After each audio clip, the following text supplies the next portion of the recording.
Hey, welcome to the channel. My name is Tyler. Your name is Pete? Pete? Pete? Today we're going to take a look at improving upon our reference when doing studies. Recently I did a video for Tyler Edlin's channel where I go over combining two different references into one study. I'm going to cover that very briefly at the beginning of this video, but really what I want to talk about is using one reference for a study and taking some artistic license when doing so.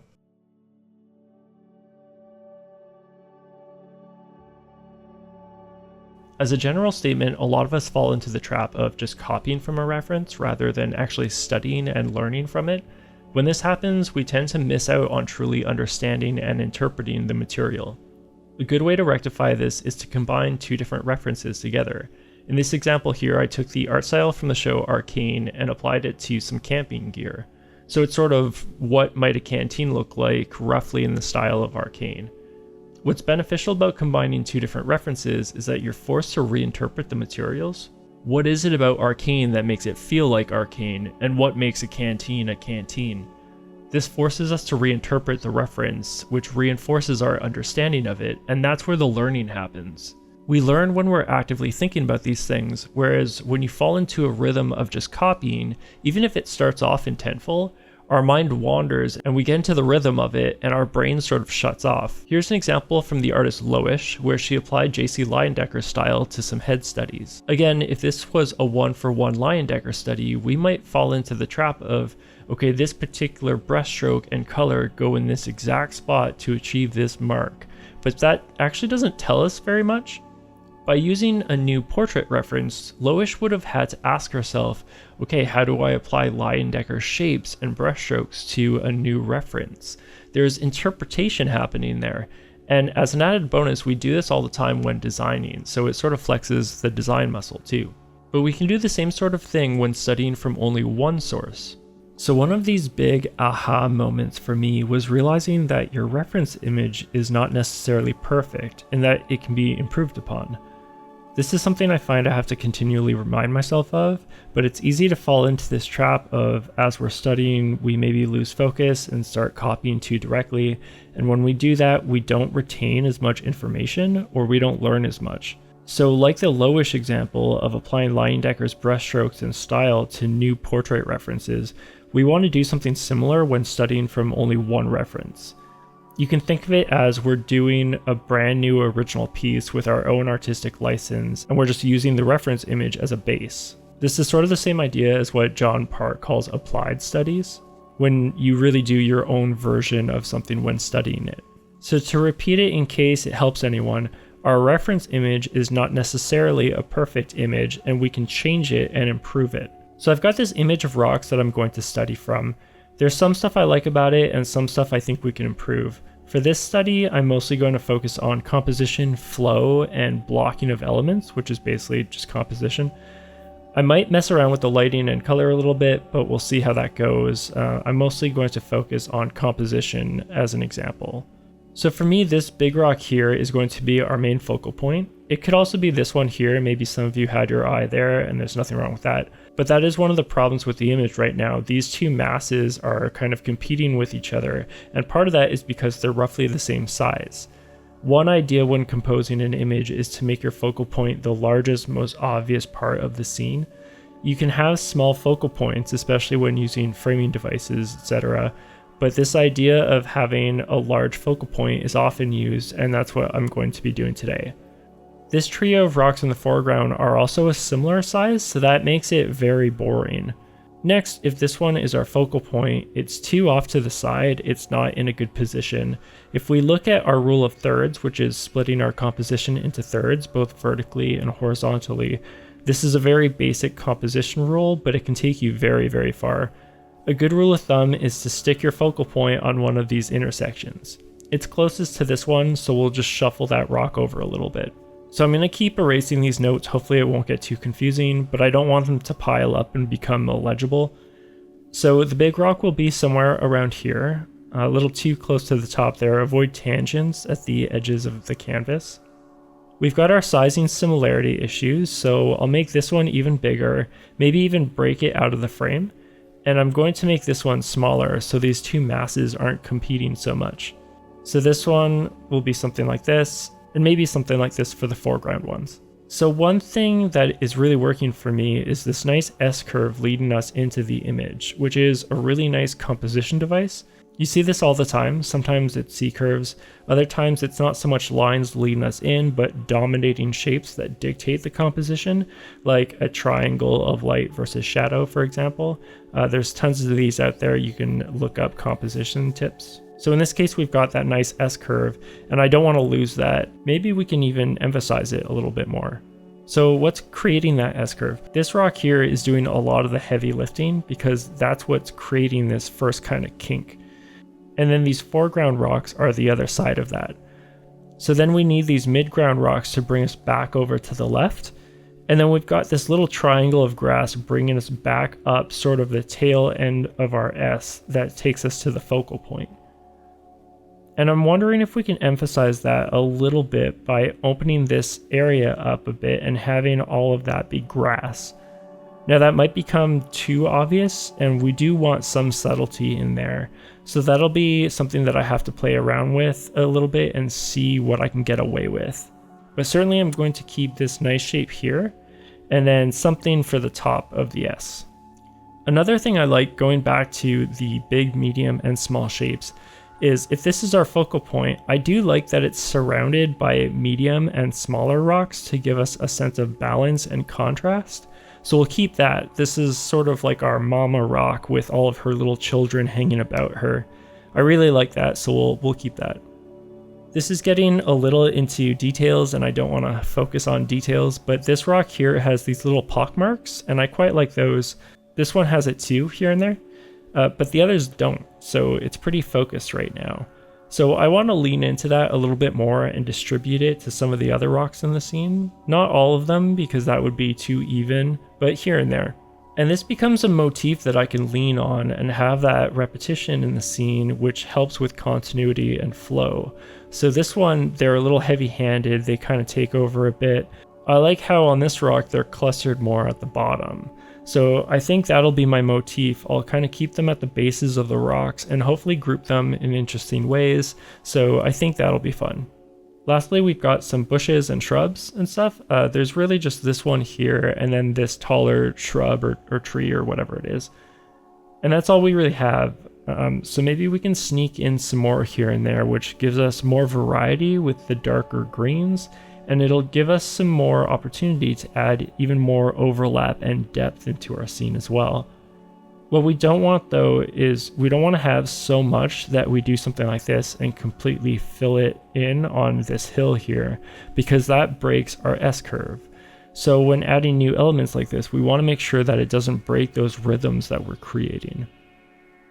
So I won't completely plan those out now, I'll paint them in later, but that's one thing to keep in mind is don't break those rhythms. So that's the plan. We'll have one big rock with its little children rocks. This one will get smaller. The foreground will get a bit smaller. We've got our midground rocks, which I'm pretty happy with. Definitely keep this one, maybe even combine all of this into one big one here, and then this hill here, but that gives us that nice S-curve into the scene. We can maybe even push this a little bit to make the S-curve feel more exaggerated or central, actually. So maybe the foreground rocks become something like this. Maybe this one comes out a little bit more. Maybe we add another little guy. That gives us a bit more of an exaggeration in the S-curve. The other thing I'm going to try to do is change our aspect ratio. So I'll try it more horizontal. And looking at it, I think this might actually be a good vertical composition. So I'll try that too in just sort of a sketch phase, and I'll see which one I prefer. Now there's nothing wrong with the dimensions we have here, but one of the reasons I'm looking to change the dimensions is just to force me to make changes to the image, at least for the sake of the demo, but also to force myself to reinterpret the image. Right, I'm having to accommodate a different framing ratio to make it work, and by doing so, I have to redesign the image a bit. If I just move things around or I stretch it all out, it'll change my shapes, definitely. It might change the relationships between the shapes, And that might mess up the flow of the image, right? It might change the composition basically. So I have to make decisions there and design that, which is what this exercise is all about. When you're forced to think about it and make design decisions, that's where the learning happens. Whereas when you copy directly, you're not necessarily retaining information. So let's try that now and we'll see how it goes. So here I'm just doing a loose line sketch to plot in my various elements. It doesn't have to be clean, these lines are not going to stay. I'm basically just thinking on paper, plotting out everything that we just went over. Obviously we just went over that in great detail, but in real life you can do all of that in your head. Of course you can mark it all out first if you want to as well. But that's really all I'm doing here with the lines, is making those same decisions we just outlined and trying to make all that work in a new piece, and in this case in these new dimensions or aspect ratios. So if I were doing this for myself, all the decisions we just made would be made during this sketch phase. But like I said, you can break it all down first. I think that's a great plan of action. Okay, so here's a few loose sketches just to see if I could figure it out and get the overall vibe going with a new composition. And personally, I think I'm preferring the vertical one. So let's go with that and see what happens. So to start off here, I'm basically just blocking out the rocks because this piece is essentially rocks and then terrain. I'm blocking them out separately to make them more easy to manipulate later on. I'm sort of doing this like a no-tan technique, which is just black and white, except no-tan is typically used more for, what's shadow and what's light, whereas I'm just planning out, what's rock, and then that way I can paint in the ground under the rocks without having to interfere with each other. And you can see that I'm lightening these layers as they're going back into atmosphere. That's not really necessarily to make it look atmospheric. I'm just wanting to see where my overlaps are happening. So I've got a few different layers of rocks and then a few different layers of ground. And that just helps me keep everything separated so that if I'm making changes to, say, the ground, I don't have to worry about not painting over rocks and things like that.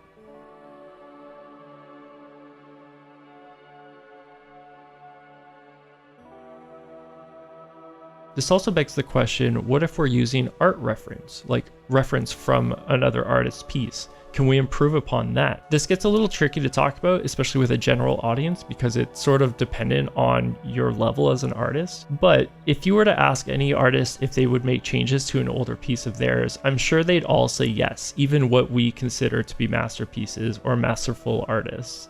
And that tells us that anything can be improved. There's no such thing as a perfect piece. Which means, yes, we can do the same thing with art references. But keep in mind that artists have already solved all of these design problems, and their use of things like composition, color, light, shapes, all these things have been curated with very specific purpose. And so making changes to these things might make them worse, especially if you're earlier in your art journey and you're not necessarily aware of these ramifications. And even at a certain level, let's say a master is critiquing another master, it can be very subjective, more of a push and pull. Making one change might enhance, depth and atmosphere, but maybe it would weaken the composition.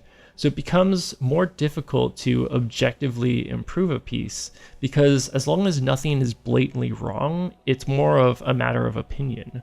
And then there's the question of how do you know if you're at the level to judge a piece, or at least to do so with a level of aptitude where you can improve upon it without detracting from the piece. And this is extremely difficult to answer. So what do you do? Well, I would do something similar to what we're doing here today. Do a study, but apply it to your own piece. Focus in on one or two elements, borrow, the colors and atmosphere, and maybe general theme from a piece, and apply that to your own thing. A great example of this is John Park's study of Simon Stalenhag. All the same elements are in both pieces, but John wasn't super concerned about copying it one for one. Another thing you can do is, while looking at another artist's work, try to dissect the decisions that were made. What gives it a certain mood? What is it about a piece that compels you? Are the shapes interesting? What makes them interesting? What devices does the artist use to lead our eye around the piece? These kinds of questions help us break down what artists are doing and can really help us make the same sort of decisions when making our own pieces. I should say that so far this video probably seems like I'm just saying don't ever do one-for-one studies, and that's not my intention. I just want to give you some different options and ideas to try. And for me personally, I feel like I learn more from doing this kind of thing, but that doesn't negate what can be learned from doing regular studies. And of course, you can do studies from anything: life, photos, other artists, master studies, that sort of thing. So I'm not saying not to do one-for-one studies. That is absolutely a good thing to do. I think you just have to remain conscious of what the artist is doing and actively try not to copy without thinking about it. Constantly ask yourself why the artist made a certain mark. What are they achieving with certain colors or compositions, etc.? You have to make an effort to do that, and as the study progresses, that attention can wane a bit, so just be conscious of that.